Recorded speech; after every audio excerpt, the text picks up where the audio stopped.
এর নাম শব্দভেদী নৃত্য। এই নৃত্য একদিকে তোমার আত্মরক্ষার মর্ম হবে, অন্যদিকে শত্রুকে প্রতিহত করতে অস্ত্রের মতো কাজ করবে। গান্ডীব হাতে ধনুকধারী যেমন শুধুমাত্র শব্দ লক্ষ্য করে তীর নিক্ষেপ করে, তেমন চোখ বন্ধ করে এই নৃত্যের মধ্যে দিয়ে শত্রুকে শেষ করা যায়। তুমি শব্দ করো, দেখো কিভাবে আমি সেই শব্দের প্রতিধ্বনি শুনে নাচের মুদ্রায় সেখানে আঘাত হানি। ঠিক আছে গুরুমা।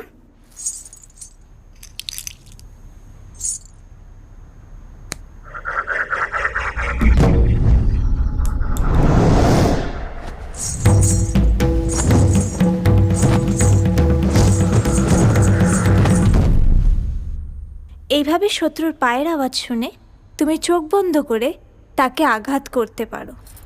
রাজকুমারী,